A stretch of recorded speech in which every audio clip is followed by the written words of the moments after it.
Yo, what's good, everyone? I'm about to talk about a story with a guy named DeJuan. He said his last name a few couple ways in the video, so when you watch it, you can figure that out. But preemptively, I want to talk to you guys about opportunity and how authority can take opportunity and use it against you. So we have in this video a gentleman named DeJuan, and he's on his mom's porch, and someone calls because they say that a gentleman is over at the house that they haven't seen before. Now, they didn't really describe who it was or what it was about, but he did mention Asian neighbors, I guess, that have just moved in or something that he didn't know. And I don't have any information dealing with that because they usually don't put the caller. As well, if we look in this situation, I noticed that he's mentioned a neighbor named George, and we'll get to that into the story because that's basically leads to the reason why this officer attacked this man, supposedly. And in this video, you notice that the female officer walks up, gets his ID and his information, and everything goes as planned. So at this moment, she's getting the information, and it's on point. And so he's chilling, and then the male cop goes up, and he starts asking questions. Now, he starts answering some of the questions, and I mean, I didn't see the officer get on defense the moment he mentioned he was a felon. So, I mean, that was a little different. So, there's nothing wrong with that. But at the same time, we also see that the story diverts to an angle, and they start talking about the neighbor down the street named George. Now, he said, I wanted to go get the neighbor George so he can validate that I'm here. He let the officer know that. And so, you know, he gets up to kind of go there, and I could see if the officer would ask him to like, stay right there while she checks your information, and then you're good to go. We can go down there. But the officer puts his hand on his chest. And when we look at that, that is what builds the story, okay? So there was no physical contact. So the officer put his hand on his chest to try and tell him to sit down. What lawful reason did he have to put his hand on his chest like that? I get if he was like, sir, in a tone like to let him know that he wants him to stay there, but he put his hand on his chest.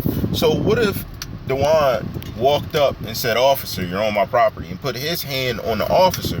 They would immediately start fighting.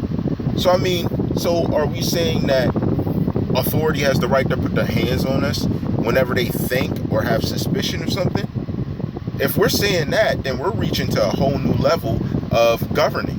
I also want to look in this story and talk about the fact that if we watch how DeJuan was acting at first, he sat down. He listened to the officer and sat down.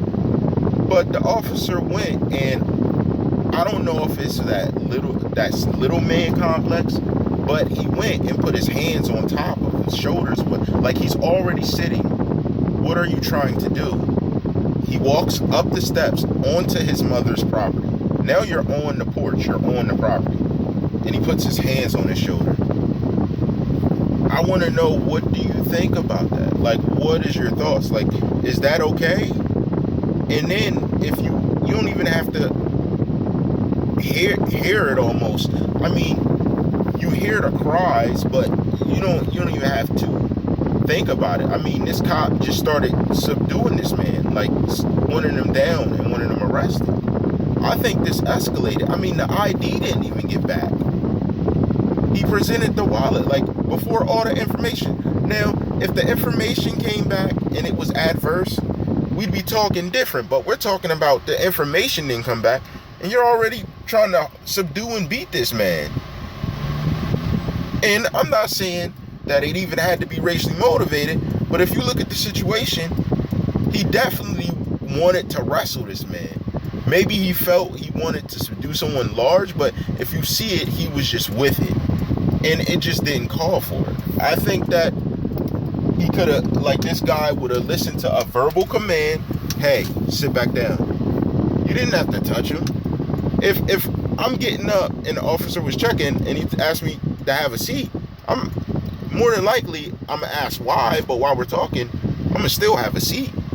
So, I mean, it's interesting how we see how quickly this escalates, and it's like almost okay. It's warranted. It's like applauded. And we gotta be ready for that mentally. Like, when it comes to you and an officer, the best thing to do is play it calm. If you really feel that there's suspicion, have your day in court. If you need to, do it that way. Because when you're acting unjust and like they got a reason now, they're going to tag charges. That's what they aim for. If they really don't have nothing to press on you, then you're going to see it.